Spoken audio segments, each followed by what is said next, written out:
नमस्कार, एक बार पुनः स्वागत आपका करियर एडुनेस्ट पर। और दोस्तों इस क्लास में हम बात करने वाले हैं द मोस्ट अवेटेड पेपर कह लो या फिर यूँ कह लो कि सर ज्योग्राफी मेजर का पेपर अभी तक नहीं अपलोड हुआ। तो शेखावाटी यूनिवर्सिटी के बीए सेमेस्टर 6th के जो स्टूडेंट्स हैं, उनका जो मेजर पेपर है ज्योग्राफी सब्जेक्ट का जिसका नाम है मेन एंड नेचुरल एनवायरनमेंट। इसके हम इम्पोर्टेंट क्वेश्चंस इस वीडियो में डिस्कस करने वाले हैं कि कौन से वो एग्ज़ाम में क्वेश्चन आपके लिए रहने वाले हैं जो एग्ज़ाम में आपको ज़्यादा बेनिफिट के देंगे या यूँ कहें इम्पोर्टेंट रहेंगे। देखो मेरा यहाँ पे आपको पहले ये कहना है कि पेपर का आप सिलेबस देखो। आपने ये सिलेबस छोटी-छोटी क्लास में बहुत अच्छे से पढ़ा हुआ है कि एनवायरनमेंट क्या होता है, बायोस्फीयर कंपोनेंट्स वगैरह क्या है, एनवायरनमेंट का डिग्रेडेशन क्या है, ओज़ोन डिप्लेशन क्या है, एनवायरनमेंट एजुकेशन क्या है। तो जिन बच्चों का थोड़ा बहुत भी इंटरेस्ट रहा है इन चीज़ पे एनवायरनमेंट एजुकेशन पे, उन बच्चों के लिए ये क्लास बहुत ही आसान है या ये कहें ये सब्जेक्ट बहुत ईज़ी पड़ेगा। तो चलिए हम बात कर लेते हैं सेक्शन ए की यानी कि शॉर्ट आंसर टाइप क्वेश्चन की। और हर यूनिट से हम करीब-करीब 10-10 क्वेश्चन देखने वाले हैं क्योंकि सेमेस्टर 6th यूनिवर्सिटी पहली बार ऑर्गेनाइज़ करवाने जा रही है, कंडक्ट करवाने जा रही है। तो मेरा भी ये मानना है कि पेपर मॉडरेट सा ही आएगा, ऐसा नहीं कि बहुत ज़्यादा डीप चला गया, तो ऐसा भी नहीं कि एकदम ऐसे उठा के ही दे दिया। तो कहीं न कहीं एवरेज सा पेपर आएगा। तो कर लेते हैं बात एक-एक क्वेश्चन की। पहला क्वेश्चन है व्हाट इज़ एनवायरनमेंट? पर्यावरण क्या है? देखो कोई चीज़ को अगर समझना है तो इसे समझो। पर्यावरण को यदि आप संधि विच्छेद कर दें तो परि प्लस आवरण बनता है। आवरण का मतलब क्या होता है? ढकना। और परि मतलब चारों ओर, यानी जिन चीज़ों से हम चारों ओर से ढके हुए होते हैं, उसे हम क्या बोलते हैं? पर्यावरण। अब ढके हुए किससे? हमारे आस-पास बहुत सारी बायोलॉजिकल, कल्चरल सराउंडिंग है, सोशल सराउंडिंग है, ठीक है? बायोडायवर्सिटी वगैरह है, तो उसे हम सारे को क्या बोलेंगे? पर्यावरण के नाम से जानते हैं। Environment is the sum total of all physical, biological, social, and cultural surroundings that influence the life, growth, and activities of living organisms, particularly human beings। यानी कि पर्यावरण उन सभी भौतिक, जैविक, सामाजिक और सांस्कृतिक परिवेशों का एक समग्र रूप है जो कि जीवों को, विशेष रूप से मनुष्य के जीवन को, विकास को और गतिविधियों को क्या करते हैं? प्रभावित करते हैं कि हमारे आसपास के वातावरण में जो भी फिजिकली या जो बायोलॉजिकली, सोशली, कल्चरली आसपास जो हमारे सराउंडिंग चीज़ें हैं, जो हमारी एक्टिविटीज़ को प्रभावित करती हैं, हमारी ग्रोथ को प्रभावित करती है और हमें खुद को प्रभावित करती है, उसे हम किस नाम से जानते हैं? पर्यावरण के नाम से जानते हैं। नेक्स्ट है डिफाइन एनवायरमेंटल ज्योग्राफी। पर्यावरण भूगोल की परिभाषा दो। Environmental geography is the branch of geography that studies the interaction between human beings and their natural as well as cultural environment। यानी पर्यावरण भूगोल भूगोल की वह शाखा है जो मनुष्य और उसके प्राकृतिक व सांस्कृतिक पर्यावरण के मध्य होने वाली पारस्परिक क्रियाओं का अध्ययन करती है। यानी कि मनुष्य और उसका जो नेचर के साथ जो एक्टिविटी है या रिलेशनशिप है, उसको जिस स्टडी है जिसको उसको जिस ब्रांच ऑफ ज्योग्राफी में हम स्टडी करते हैं उसे एनवायरमेंटल ज्योग्राफी के नाम से जानते हैं। अगला है what are the major elements of the environment. पर्यावरण के प्रमुख तत्व कौन-कौन से हैं? The major elements of the environment are the physical environment जिसमें लैंड, वाटर, एयर आती है। बायोलॉजिकल एनवायरनमेंट जिसमें प्लांट्स एंड एनिमल्स आते हैं। Social environment and cultural environment. यानी कि अगर हम पर्यावरण के को कैटेगराइज करें तो इसमें हम जानते हैं कि एक तो होता है भौतिक पर्यावरण जिसमें स्थल, जल, वायु आदि आते हैं। एक होता है जैविक पर्यावरण जिसमें वनस्पति और जीव-जंतु आते हैं। एक होता है सामाजिक पर्यावरण, हम जिस समाज में रहते हैं वो, और एक हो गया सांस्कृतिक, हमारी क्या प्रथाएँ हैं, क्या रिचुअल है, उन सब का मिलाकर या यूँ कहें ये सारे किसी पर्यावरण के क्या बनते हैं? प्रमुख तत्व या घटक बनते हैं। अगला क्वेश्चन है व्हाट इज़ नेचुरल एनवायरनमेंट? प्राकृतिक पर्यावरण क्या है? नाम से ही समझ में आ रहा है। Natural environment consist of naturally occurring elements such as landforms, climate, soil, water bodies, vegetation and wildlife which exist without human creation। यानी कि प्राकृतिक पर्यावरण में स्थलाकृतियाँ, जलवायु, मृदा, जल स्रोत, वनस्पति और वन्य जीव जैसे प्राकृतिक तत्व होते हैं जिनका निर्माण प्रकृति द्वारा है। यानी कि मनुष्य नहीं भी होगा तो भी ये चीज़ें होंगी। ये गॉड गिफ्टेड है, नेचर ने बनाया है। यानी जिसमें हमारी कोई कृत्रिमता नहीं है, कोई आर्टिफिशियल नहीं है। सारी चीज़ें प्रकृति की दी हुई है, उसे हम एनवायरनमेंट प्राकृतिक वातावरण या नेचुरल एनवायरनमेंट के नाम से जानते हैं। अगला है व्हाट इज़ बायोलॉजिकल एनवायरनमेंट? जैविक पर्यावरण क्या है? जिसमें लिविंग ऑर्गेनिजम्स होते हैं। Biological environment includes all living organisms such as plants, animals, and microorganisms that interact with each other and with the physical environment. जैविक पर्यावरण में वे सभी जीवित जीव जैसे पौधे, पशु, सूक्ष्म जीव आदि शामिल होते हैं जो एक दूसरे तथा भौतिक पर्यावरण के साथ अंतःक्रिया करते हैं। उसे हम बायोलॉजिकल पर्यावरण या जैविक पर्यावरण के नाम से जानते हैं। फिर आता है व्हाट इज सोशल एनवायरनमेंट, सामाजिक पर्यावरण क्या है। Social environment refers to the social conditions, institutions, customs, traditions, and relationships that influence human behavior and social life. सामाजिक पर्यावरण से तात्पर्य उन सामाजिक परिस्थितियों, संस्थाओं, रीति रिवाजों, परंपराओं व संबंधों से हैं जो मानव के व्यवहार व सामाजिक जीवन को प्रभावित करते हैं। यानी कि हम जिस समाज में रहते हैं और वहाँ पे जो प्रथाएं चलती हैं, जो रीति रिवाज है, जो संस्थाएं हैं, यानी कि परिवार है, स्कूल है, अदर संस्थाएं हैं, ये सारी चीज़ें मनुष्य के व्यवहार को प्रभावित करती है, मनुष्य की लाइफ को, सोशल लाइफ को प्रभावित करती है। इन सबको हम सामाजिक पर्यावरण या सोशल एनवायरनमेंट के नाम से जानते हैं। फिर आता है what is cultural environment. Cultural environment एक तरीके से सोशल एनवायरनमेंट का ही सब पार्ट होता है। स- सॉरी। सांस्कृतिक पर्यावरण क्या है? Cultural environment includes human created features such as language, religion, education, technology, customs, values and life style developed by society. यानी सांस्कृतिक पर्यावरण में मानव द्वारा निर्मित तत्व होते हैं जैसे भाषा, धर्म, शिक्षा, तकनीक, रीति रिवाज, मूल्य व जीवन जैसी शैली शामिल होती है। जैसे मान लो हम एक समाज में एक अलग भाषा बोली जाती है, उसके अलग धर्म है, उसके अलग जीने का ढंग है, अलग उसकी सामाजिक वैल्यू है, रीति रिवाज है। इसे हम कल्चरल एनवायरनमेंट के नाम से जानते हैं। व्हाट इज एनवायरमेंटल डिटर्मिनिज्म, यानी कि पर्यावरणीय नियतिवाद क्या है? Environmental determinism is the theory that the physical environment controls that and determines human activities, culture and economic development. पर्यावरणीय नियतिवाद वह सिद्धांत है जिसके अनुसार भौतिक पर्यावरण मानव की गतिविधियों, संस्कृति व आर्थिक विकास को निर्धारित करता है। स्टार मार्क लगाना, ये क्वेश्चन पूछने जैसा है। अगला है व्हाट इज पॉसिबिलिज्म, संभाव्यवाद क्या है? Possibilism states that nature provides opportunities but human intelligence, technology and effort determine how these opportunities are utilised. यानी कि संभाव्यवाद के अनुसार हम कह सकते हैं कि प्रकृति केवल हमें अवसर प्रदान करती है, लेकिन मानव अपनी बुद्धि से, तकनीक से और अपने प्रयासों के माध्यम से उनका उपयोग करता है। जैसे हमें प्रकृति ने बहुत सारी ऐसी चीज़ें दी है, लेकिन हमने उसको मॉडिफाई किया और उसको अपने अकॉर्डिंग काम में लिया। जैसे मैं एक छोटा-सा एग्ज़ाम्पल दे दूँ कि घर में कोई पेड़ था, वह सूख गया, तो ये प्रकृति ने हमें दिया। अब मानव ने क्या किया, इसके फंटे बनाए, इससे फर्नीचर बनाया और उससे आरामदायक चीज़ें बनाई। तो इसको बोलते हैं पॉसिबिलिज़्म, यानी कि जब प्रकृति हमें कोई अवसर देती है और मानव अपनी इंटेलिजेंस से उसका किस तरीके से उपयोग करता है, उसे पॉसिबिलिज़्म कहते हैं। अगला है व्हाट इज नियो डिटर्मिनिज्म, यानी नव नियतिवाद क्या है? Neo determinism advocates a balanced relationship between humans and nature. नव नियतिवाद मानव व प्रकृति के बीच संतुलित संबंध पर बल देता है। It suggest that development should occur within environmental limits to ensure sustainability. इसके अनुसार विकास पर्यावरणीय सीमाओं के भीतर होना चाहिए और ताकि सतत विकास सुनिश्चित किया जा सके। यानी कि अभी हमने क्या कहा, डिटर्मिनिज्म क्या होता है कि भौतिक पर्यावरण मानव की गतिविधि को किस तरीके से निर्धारित करता है, दैट इज डिटर्मिनिज्म। लेकिन नियो डिटर्मिनिज्म क्या कहता है? नियो डिटर्मिनिज्म का सिद्धांत कहता है कि मानव को अपनी एक लिमिट तय करनी चाहिए, उस लिमिट के अंदर उसे काम करना चाहिए ताकि हम सस्टेनेबल डेवलपमेंट का जो सपना है उसे हम क्या कर सके, साकार कर सके। अब सस्टेनेबल डेवलपमेंट वर्ड आया तो इसका मतलब भी जानना पड़ेगा। तब तक हम बढ़ते हैं यूनिट सेकंड में। पहला क्वेश्चन है व्हाट इज बायोस्फीयर, जैव मंडल क्या है?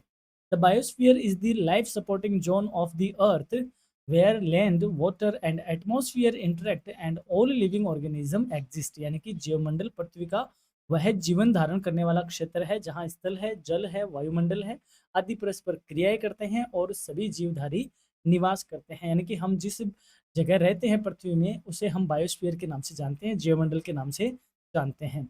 What are the major components of the biosphere, जैवमंडल के प्रमुख घटक कौन कौन से हैं? The major components of the biosphere are the atmosphere, hydrosphere, lithosphere and all living organisms including plants, animals and micro organisms.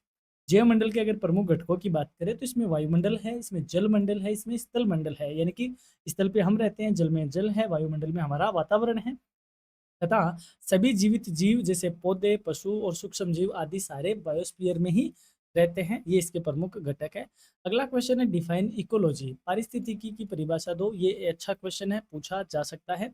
Ecology is the branch of science that studies the relationships between living organisms and their physical environment. पारिस्थितिकी विज्ञान की वह शाखा है जो जीवधारियों एवं उनके भौतिक पर्यावरण के मध्य संबंधों का अध्ययन करती है। आपके लिए मैं क्वेश्चन छोड़ता हूँ, इकोलॉजी का फादर किसे कहते हैं? आप कमेंट करके जरूर बताएं। मे भी आपसे ये क्वेश्चन भी पूछा जा सकता है। अगला है व्हाट इज एन इकोसिस्टम। पारितंत्र क्या है? An ecosystem is a functional unit in which living organisms interact with each other and with the non-living environment through energy flow and nutrient cycling।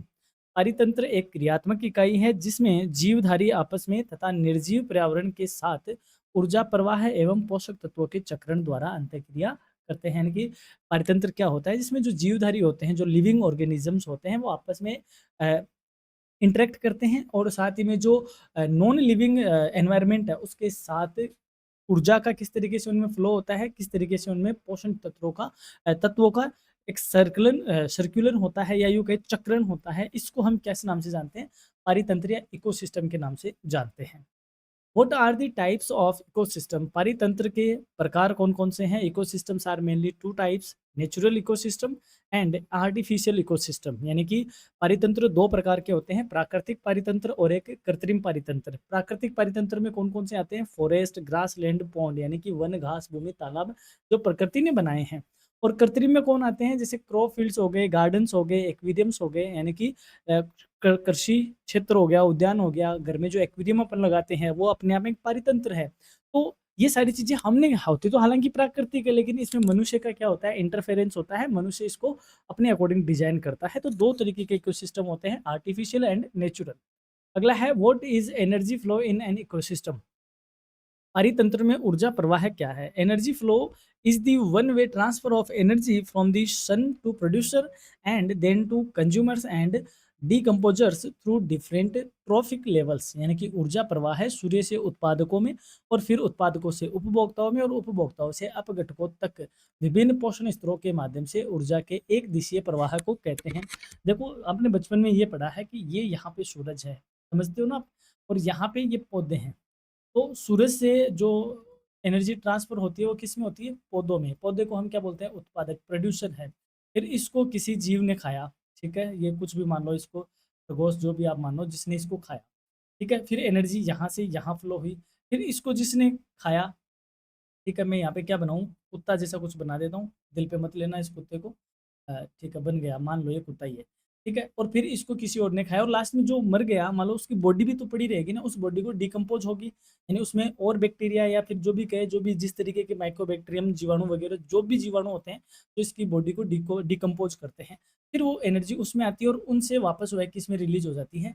Atmosphere में रिलीज हो जाती है। तो ये क्या है? अपने आप में एक ऊर्जा का फ्लो बताता है, एनर्जी फ्लो। लेकिन ये कभी भी वापस रिवर्स नहीं होता, यानी कि सन से प्रोड्यूसर में, प्रोड्यूसर से कंज्यूमर में और कंज्यूमर से डीकम्पोजर में और डीकम्पोजर से वापस एटमॉस्फेयर में। इस तरीके से चली जाती है, उल्टा कभी नहीं होता। तो ये एक दिशा यानी वन वे ट्रांसफर को रिप्रेजेंट करती है। अगला है व्हाट इज फूड चेन, यानी खाद्य श्रृंखला क्या है? जो अभी मैंने एक चित्र सा बनाया, ये एक फूड श्रृंखला है, मतलब फूड चेन का ही तो है कि किसको कौन खाता है, कौन किसके ऊपर है। A food chain is a linear sequence through which energy and nutrients pass from producers to consumers and finally to decomposers। खाद्य श्रृंखला वह क्रम है जिसके माध्यम से ऊर्जा व पोषक तत्व उत्पादकों से उपभोक्ताओं में और अंततः अपघटकों तक पहुंचते हैं। What is the food web? खाद्य जाल क्या है? A food web is a network of interconnected food chains that provides multiple feeding relationships and enhances ecosystem stability।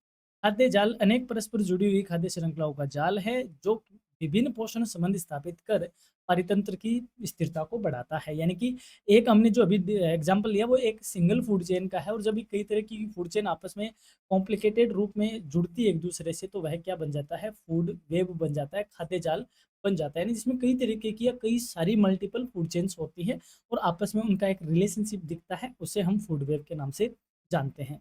बहुत ज़्यादा ये टेक्निकल चीज़ें नहीं है, आपने छोटी क्लास में खूब पढ़ा है। अगला क्वेश्चन है, व्हाट इज़ इकोलॉजिकल सक्सेशन? पारिस्थितिकी उत्तराधिकार क्या है? Ecological succession is the gradual and orderly replacement of one biological community by another until a stable climax community is formed. पारिस्थितिकी उत्तराधिकार वह कर्मिक प्रक्रिया है जिसमें एक जैविक समुदाय के स्थान पर दूसरा समुदाय स्थापित होता है और अंततः स्थिर चरम समुदाय बनता है। यानी कि कहने का मतलब जिसकी डोमिनेंसी बनती है किसी और को हटा के फिर वह उस बनता है, तो उसे इकोलॉजिकल सक्सेशन कहते हैं। और फिर कोई आएगा उसको हटा के फिर वो भी बनेगा। एक हम थ्योरी ये भी तो पढ़ते हैं ना कि कभी पृथ्वी पर डायनासोर का राज हुआ करता था, आज इंसानों का है, आने वाले टाइम में पता नहीं किसका होगा। तो ये भी एक इस तरीके का एग्जाम्पल आप देख सकते हो। अगला क्वेश्चन है, what is significance of ecological succession? पारिस्थितिकी उत्तराधिकार का महत्व क्या है? Ecological succession helps restore ecological balance, increases biodiversity, improves social fertility and leads to the development of stable ecosystem। पारिस्थितिकी उत्तराधिकार पारिस्थितिकी संतुलन स्थापित करता है, जैव विविधता को बढ़ाता है, मृदा उर्वरता में सुधार लाता है और स्थायी परितंत्र के विकास में मदद करता है। ये थी अपनी यूनिट सेकंड। अब हम बढ़ते हैं यूनिट थर्ड की ओर। पहला क्वेश्चन है, व्हाट इज एनवायरमेंटल डिग्रेडेशन? पर्यावरणीय अवनयन क्या है? यानी कि एनवायरमेंट का ह्रास होना, उसकी क्वालिटी गिरना या यूं कहे उसमें प्रदूषण का फैलना, ये सारी चीजें डिग्रेडेशन कही जाती हैं। Environmental degradation is the deterioration of the natural environment due to pollution, over exploitation of resources and human activities. पर्यावरणीय अवनयन वह प्रक्रिया है जिसमें प्रदूषण से, संसाधनों के अत्यधिक विदोहन से और मानवीय गतिविधियों के कारण प्राकृतिक पर्यावरण की गुणवत्ता में गिरावट आती है, उसे हम एनवायरमेंटल का डिग्रेडेशन कहते हैं। What are natural disaster? प्राकृतिक आपदाएं क्या है? यानी कि जो हमें बिना बताए हुए आती है, अचानक आती है और अचानक चली जाती है। Natural disasters are extreme natural events such as earthquakes, floods, cyclones, droughts, and landslides that causes loss of life, property, and the environment। प्राकृतिक आपदाएं पृथ्वी पर घटित होने वाली तीव्र प्राकृतिक घटनाएं हैं, जैसे भूकंप का आना, बाढ़ का आना, चक्रवात का आना, सूखे का आना व भूस्खलन का होना, जो कि जनधन और पर्यावरण की खूब हानि करता है। जैसे अभी आप देख रहे हो राजस्थान में क्या पड़ रहा है, सूखा पड़ रहा है, जुलाई आधा चला गया, बरसात का कोई नाम निशान नहीं है। तो ये प्राकृतिक भी आपदा है, इससे हम कैसे निपट सकते हैं? इससे हमें निपटना यही है कि हमें डिजास्टर प्रिपरेशन करनी होती है, हमें अच्छे से पेड़ लगाने होते हैं, पानी के संसाधनों को बचाना होता है। हम ये कर सकते हैं, हम इसको रोक नहीं सकते। इसके हम जैसे भूकंप आते हैं तो आप ये नहीं कह सकते कि मोदी है तो मुमकिन है, या फिर हमने बीजेपी को वोट दिया इसलिए भूकंप आ गया, या कांग्रेस नहीं है अपोजिशन में इसलिए आ गया। ऐसा कुछ भी नहीं होता। कहने का मतलब जो हमारे बस में नहीं होती उन चीज़ों को हम नेचुरल डिजास्टर कहते हैं, जिससे पर्यावरण का नुकसान होता है, प्रॉपर्टी का और लाइफ का नुकसान होता है, वो नेचुरल डिजास्टर कही जाती है। What is ozone depletion? Ozone क्षय क्या है? यानी कि पृथ्वी के बाहर आपको पता है एक लेयर है गैस की बनी हुई, ओजोन लेयर है, और वह सूरज से आने वाली जो अल्ट्रा वायलेट रेज है उनको रोकती है और हमें पृथ्वी के जीवों को बचाती है। ये काम कौन करता है? ये काम करती है ओजोन। अब हम पृथ्वी पर कुछ ऐसा काम कर रहे हैं जिससे कुछ ऐसे रसायन या ऐसे कार्बन वगैरह रिलीज होते हैं जो ऊपर जाके इस गैस की लेयर को क्या करते हैं? नुकसान पहुंचाते हैं। तो इसे हम क्या बोलते हैं? Ozone depletion. उससे ये गैस की जो लेयर है ये पतली हो जाती है, इसमें छेद हो जाता है या ये टूट जाती है। अब होगा क्या उसका नुकसान? यहाँ से जो अल्ट्रा वायलेट रेज आएगी वो डायरेक्ट आएगी तो पृथ्वी पर स्किन कैंसर वगैरह या फिर और भी कई तरह की समस्याएं पैदा होगी। इसे ओजोन डिप्लेशन का नाम दिया गया है। Ozone depletion is the thinning of the ozone layer caused mainly by chlorofluorocarbons allowing more harmful ultraviolet rays to reach the earth. यानी कि ओजोन क्षय वह प्रक्रिया है जिसमें मुख्यतया सीएफसी यानी क्लोरोफ्लोरोकार्बन के कारण ओजोन परत पतली हो जाती है, जिससे अधिक हानिकारक पराबैंगनी किरणें पृथ्वी तक पहुंचती है। अब जो ये सीएफसी है ये कहाँ काम आता है? शीतल करने वाले संसाधनों में आता है, जैसे फ्रिज में, एसी में, कूलिंग वाले सिस्टम में ये सीएफसी काम में लिया जाता है। हम सीएफसी को बहुत ज़्यादा यूज में ले रहे हैं, that's why ozone layer deplete हो रहा है। What is the green house effect? यानी हरित ग्रह प्रभाव क्या है? The green house effect is the warming of the Earth's atmosphere caused by greenhouse gases that trap outgoing heat radiate from the Earth's surface। यानी कि हरित ग्रह प्रभाव वह प्रक्रिया है जिसमें हरित ग्रह गैसें पृथ्वी से निकलने वाली ऊष्मा को रोककर वायुमंडल का तापमान बढ़ा देती है। यानी कि हरित गृह प्रभाव का मतलब ये है कि कुछ ऐसी गैसें हैं जो रिलीज होती है तो ऊपर एनवायरनमेंट में चली जाती है। अब एनवायरनमेंट में चलेगी वो तो ठीक है, लेकिन अब पृथ्वी से कोई हीट निकलती है तो इस हीट को एनवायरनमेंट में ही रोक लेती है, यानी इसको बाहर नहीं निकलने देती ये गैसें, इसको यहीं होल्ड कर लेती है। तो भाई यहाँ पे गर्मी बढ़ जाएगी, गर्मी बढ़ेगी तो ग्लोबल वार्मिंग इससे बढ़ेगा। तो जो ग्रीन हाउस गैसेज है या ग्रीन हाउस इफेक्ट है वो यही है कि ये पृथ्वी का तापमान बढ़ाता है एटमॉस्फेयर में इस तरीके की गैसें रिलीज करने से। अगला है व्हाट इज ग्लोबल वार्मिंग, वैश्विक तापमान क्या है। Global warming is the long-term increase in the Earth's average temperature due to the excessive emission of greenhouse gases. वैश्विक तापमान हरित गृह गैसों के अत्यधिक उत्सर्जन के कारण पृथ्वी के औसत तापमान में होने वाली दीर्घकालीन वृद्धि को कहते हैं। यानी पृथ्वी का जो एवरेज टेम्परेचर है लंबे टाइम तक उसमें अगर बढ़ोतरी हो रही है और फिर वहां जाके वो रुक रहा है फिर और ऊपर जा रहा है तो उसे हम ग्लोबल वार्मिंग के नाम से जानते हैं।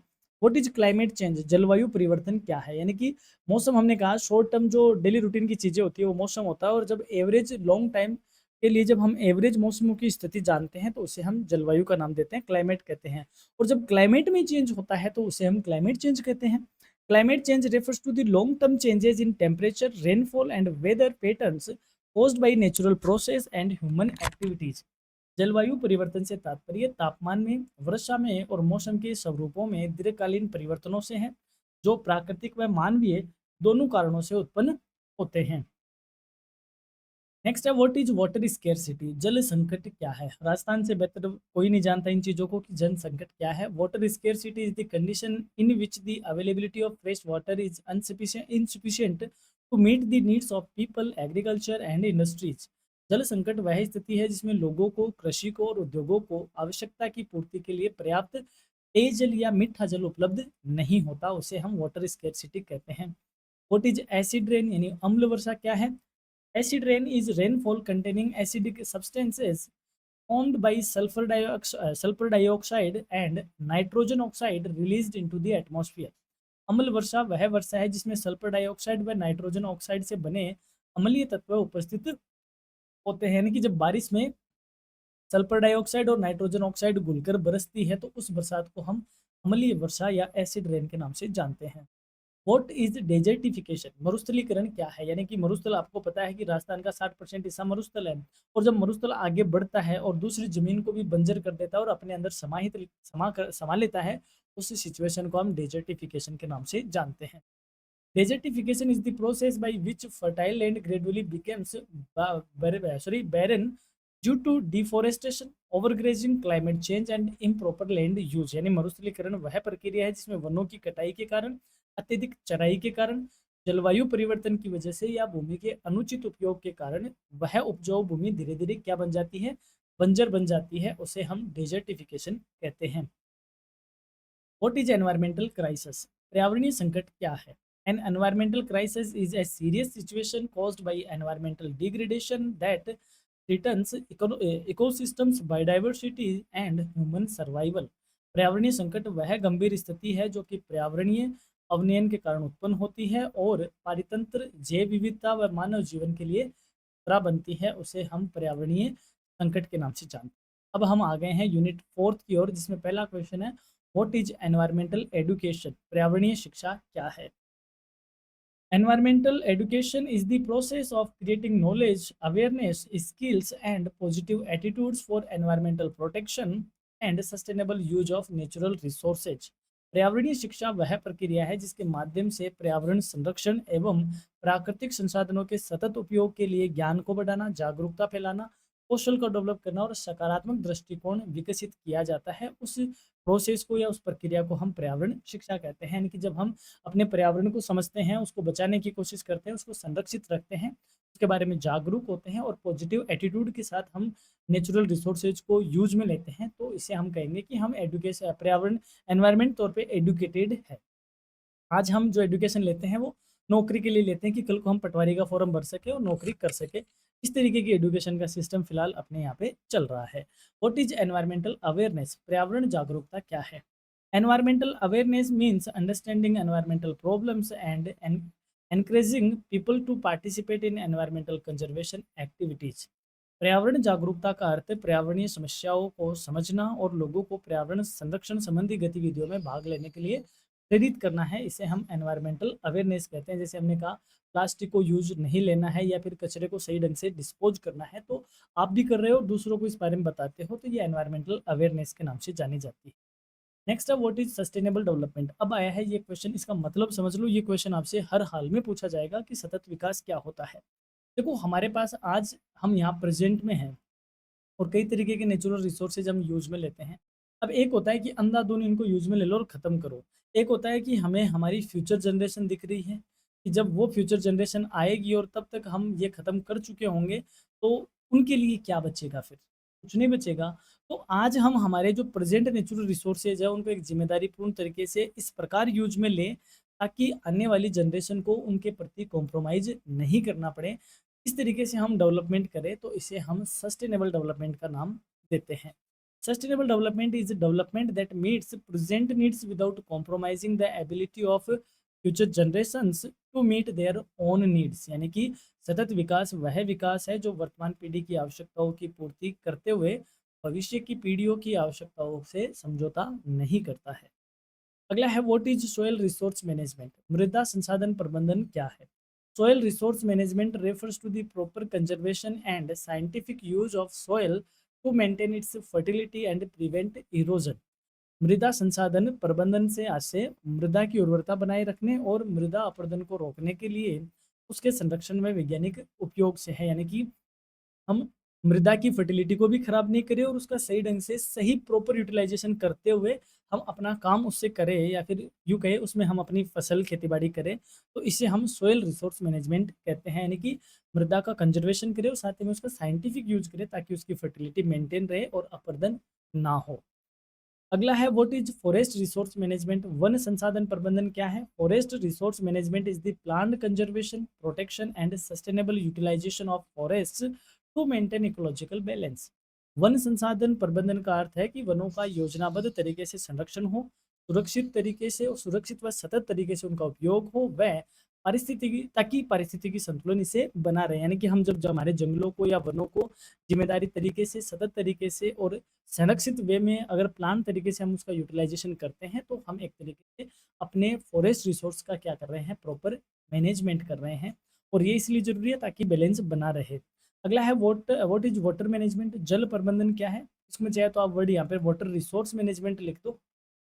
Water management is the efficient planning, conservation and utilisation of water resources to meet present and future water needs. जल प्रबंधन से तात्पर्य वर्तमान व भविष्य की आवश्यकताओं की पूर्ति हेतु जल संसाधनों के योजनाबद्ध संरक्षण एवं कुशल उपयोग से है। वैसे तो आप थर्ड ईयर के स्टूडेंट हो, चीज़ों को आप भली भांति इजीली समझ पा रहे हो। अगला क्वेश्चन है, what is man wild life conflict. मानव वन्य जीव संघर्ष संघर्ष क्या है? Man wild life conflict occurs when human activities and wild compete for the same resources, causing causing damage to both humans and animals। यानी मानव वन्य जीव संघर्ष संघर्ष वह स्थिति है जब मानव एवं वन्य जीव एक ही संसाधनों के लिए प्रतिस्पर्धा करते हैं, जिससे दोनों को क्या होती है, हानि होती है। यानी कि जब नेचुरल रिसोर्सेज या यूँ कहें वाइल्ड लाइफ और मैन दोनों ही एक ही चीज़ के लिए क्या कर रहे हो, संघर्ष करते हो। जैसे मान लो मैं कहूँ कि शेर है, ठीक है? उसका नेचुरल हैबिटेट क्या है, वो जंगल में रहता है और हम भी जंगलों के लगे हुए हैं कि हम जंगल को काटेंगे और वहाँ पे कॉम्प्लेक्स बनाएँगे। और शेर इस बात के लिए लगे हुए हैं कि भई मेरे घर को तबाह कर दिया। तो शेर और मानव का इसमें क्या होता है, कॉन्फ्लिक्ट पैदा होगा। इसे हम मेन वाइल्ड लाइफ कॉन्फ्लिक्ट के नाम से जानते हैं। यानी कि एक ही रिसोर्स के लिए जब दोनों संघर्ष कर रहे होते हैं। What is biodiversity. जैव विविधता क्या है? अपने आस-पास जितने भी जीव-जंतु और ऑर्गेनिज़म्स वगैरह रहते हैं, उनको बायोडायवर्सिटी के नाम से जानते हैं। Biodiversity refers to the variety of plants, animals, microorganisms, and ecosystems found in a particular region or on Earth। जैव विविधता से तात्पर्य किसी क्षेत्र अथवा संपूर्ण पृथ्वी पर पाए जाने वाले विभिन्न प्रकार के पौधों, जीव जंतुओं, सूक्ष्म जीवों और पारितंत्रों की विविधता से है। ये पर्टिकुलर रीजन में भी होते हैं। जैसे मैं आपसे कहूँ कि आप जहाँ रहते हो, आपका जो गांव है, आपसे मैं पूछूं कि आपके गांव की बायोडाइवर्सिटी क्या है, तो आप कहोगे कि मेरे गांव में कौवे हैं, कबूतर है, मेरे गांव में पक्षियों में ये है, जीव जंतुओं में ये है, माइक्रो ऑर्गेनिज्म में वो है, वनस्पति में ये है, ह्यूमन का ये है। तो ये सारी चीजें मिलकर परस्पर क्या बनाती है, बायोडाइवर्सिटी बनाती है। अगला क्वेश्चन है, what is wild life conservation. वन्य जीव संरक्षण क्या है?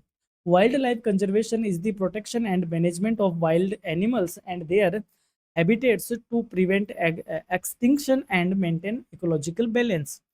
वन्य जीव संरक्षण का अर्थ है कि वन्य जीवों को एवं उनके प्राकृतिक आवासों की रक्षा एवं प्रबंधन करना, ताकि उनका विलुप्त होना रोका जा सके और पारिस्थितिकी संतुलन बना रह सके। जैसे मैं आपको यहाँ पे नाम बताऊं, गिद्ध, जिसे हिंदी में गिद्ध कहते हैं और इंग्लिश में वल्चर कहते हैं। आई थिंक मैंने स्पेलिंग सही लिखी हो, वल्चर।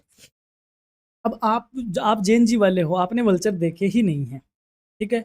अब आपके आगे आने वाली जो पीढ़ी होगी उन्होंने कौवे नहीं देखे होंगे। आपने खुद नोटिस किया होगा कौवे कम हो चुके हैं, या फिर जो हमारी स्पेरो है, यानी जो हमारी गोरैया है, घरों में जो चिड़िया घोंसले बनाती है, वो खत्म हो रही है। मधुमक्खियां खत्म हो रही है। तितली तो ऑलमोस्ट गायब हो चुकी है। तो ये चीजें क्या हो रही है, ये एक्सटिंक्शन हो रहा है, यानी कि क्योंकि हम इनकी जो नेचुरल हैबिटेट्स है उनको हम खत्म करने में लगे हुए हैं। मैं यहाँ पे अभी वो चीजों का एग्जाम्पल दे रहा हूँ जो वाइल्ड लाइफ में नहीं आती, यानी जो हमारे आसपास है। ठीक उसी हिसाब से अगर अपन वाइल्ड लाइफ में जाए तो टाइगर हम बचा रहे हैं, क्रोकोडाइल हम बचा रहे हैं, और भी बहुत सारे ऐसे हैं, लोयन हम बचा रहे हैं। तो कहीं ना कहीं जो इंसान है, इसकी वजह से, इसकी एक्टिविटी से इनकी प्राकृतिक आवास खत्म हो गए। प्राकृतिक आवास खत्म हो गए तो भाई इनकी प्रोडक्शन खत्म हो गया, इनकी संख्या कम हो गई, या फिर ये लुप्त होने के कगार पे आ गए। अब हमें इनको बचाना है, तो इनको जब हम बचाते हैं तो इससे हम बोलते हैं wild life conservation. Next, what is biodiversity hotspot? जैव विविधता हॉटस्पॉट क्या है? Name the biodiversity hotspots of India. भारत के जैव विविधता हॉटस्पॉट के नाम बताओ। A biodiversity hotspot is a region with exceptionally high biodiversity and many endemic species under serious threat। यानी कि जैव विविधता हॉटस्पॉट वह क्षेत्र है जहां जैव विविधता एवं स्थानिक प्रजातियों की संख्या अत्यधिक होती है तथा वे गंभीर खतरे में भी होती है। यानी कि कोई ऐसी जगह जहां पे प्रजातियां खूब पाई जा रही है, लेकिन साथ ही में वो विलुप्ति के कगार पे भी है। India has 4 biodiversity hotspots: Himalaya, Indo Burma, Western Ghats, Sri Lanka and Sundaland Nicobar island. यानी कि भारत में ऐसी 4 विविधता जैव विविधता हॉटस्पॉट है, जिसमें हिमालय है, इंडो बर्मा है, पश्चिमी घाट है, श्रीलंका, सुंडालैंड और निकोबार द्वीप समूह है। तो ये वो जगह है जहाँ पे खूब सारी बायोडाइवर्सिटी है, लेकिन साथ ही में यहाँ पे एंडेमिक यानी कि खत्म होने के कगार पे जो प्रजातियां पहुंच चुकी है वो भी यहाँ पे देखने को मिल जाती है। इसे हॉटस्पॉट कहते हैं, बायोडाइवर्सिटी हॉटस्पॉट कहते हैं। अब बात करते हैं सेक्शन बी की। सेक्शन बी में हमने यूनिट वाइज क्वेश्चन रखे हैं, करीब करीब एक एक यूनिट से 3-3 क्वेश्चन रखे हैं। जिससे पहला ये define environment, explain it's scope and elements and types. तो इस तरीके के क्वेश्चन को कैसे आंसर करना है आपको, हालांकि बहुत ज़्यादा डिटेल में नहीं है, इन चीज़ों को भी आपको एग्जाम में एक्सप्लेन करना है। यहाँ पे तो इतना ज़्यादा एक्सप्लेन नहीं किया हुआ है। तो इस पीडीएफ को आप जरूर डाउनलोड करो, इन चीज़ों को जरूर पढ़ो। और सेक्शन सी का भी हमने इसमें सेगमेंट रखा है कि सी सेक्शन में आपको क्या पढ़ना है। एक एक क्वेश्चन हमने सी सेगमेंट में के लिए भी रखे हैं। अब लैपटॉप क्या है कि गर्मी इतनी ज़्यादा है, हीट हो जाता है, तो चीज़ें इतनी लोड नहीं होती। बाकायदा हमारी ये कोशिश थी कि हम आपको मेजर ज्योग्राफी का जो सेमेस्टर 6 है, इसकी कोशिश है कि वन शॉट भी प्रोवाइड करवा सके, लेकिन अभी इंपॉर्टेंट क्वेश्चन हम अपलोड कर रहे हैं। तो ये आप जरूर देखिएगा। और बाकी हमारी तरफ से आपको एग्जाम के लिए बहुत बहुत शुभकामनाएं। और हाँ, चैनल पे आप नए हो तो सब्सक्राइब डेफिनेटली करके जाए, और साथ ही में क्लास को आप हाइप भी किया करें। आप क्लास देखते हो, हाइप नहीं करते, हाइप करो ताकि और बच्चों तक हमारी रीच आए, क्लास वहां तक पहुंचे जहां तक बच्चे नहीं पहुंच पा रहे हैं। So keep watching and stay connected with your career readiness, stay keep studying and stay focused.